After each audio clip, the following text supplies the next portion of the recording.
శ్రీలంక ఏతో జరుగుతున్న try series ఫైనల్లో 15 ఏళ్ల వైభవ్ సూర్యవంశీ తన విశ్వరూపం చూపించాడు. రెచ్చగొడితే రెచ్చిపోతాను అన్నట్టుగానే ఇక గత మ్యాచ్ లో శ్రీలంక ఆటగాళ్ళు మాటలతో కవ్వించిన విషయం మనకి తెలిసింది.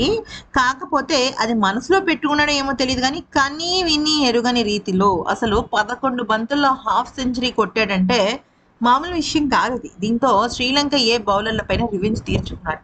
అయితే లిస్ట్ క్రికెట్ చరిత్రలో అసలు ఇప్పటి వరకు 11 బంతుల్లో 50 పరుగులు చేసిన మొనగాడు రామస్వామి లేడు అసలు. దంబుల వేదికగా శ్రీలంక జట్టుతో భారత జట్టు ఫైనల్ మ్యాచ్ ఆడుతోంది. అయితే ఈ మ్యాచ్ లో టాస్ గెలిచిన శ్రీలంక తొలుత బౌలింగ్ ఎంచుకుంది. దీంతో భారత్ బ్యాటింగ్ కు దిగింది. అయితే ఈ టోర్నీలో ఇప్పటి వరకు అంటే అబ్బా వావ్ అనే అంత గొప్పగా ఏం ఆడలేదు వైభవ్. కానీ ఈ మ్యాచ్ లో ఆకాశమే హద్దుగా చెలరేగిపోయాడు. అయితే ఈ మ్యాచ్ లో లంక వర్సెస్ వైభవ్ పోర్ ఉంటుందని అందరూ భావించారు. వారి అంచనాలు నిజం చేస్తూ లంక బౌలర్లను వైభవ్ ఓచకోత కోశాడు. క్రీజ్ లో అడుగు పెట్టింది మొదలు బాదడమే పనిగా పెట్టుకున్నాడు. తాను ఎదుర్కొన్న తొలి బంతిని 4 గా మలిచి తన ఉద్దేశాన్ని చాటి చెప్పాడు. ఆ తర్వాత వరుసగా 2 4లు 2 6లు కొట్టాడు.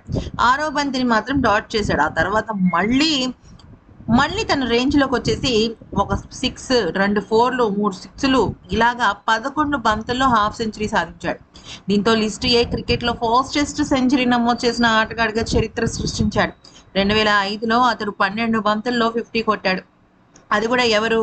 శ్రీలంకకు చెందిన కౌసల్య వీరరత్నే అనే అతను. మన భారత జట్టుకు సంబంధించి ఇతనే ఇక సెంచరీ దిశగా అడుగులు వేస్తున్నాడు అనమాట. చివరికి 29 బంతుల్లో 94 పరుగుల వద్ద అవుట్ అయిపోయాడు. అతని ఇన్నింగ్స్ లో 10 4లు 8 6లు ఉన్నాయి.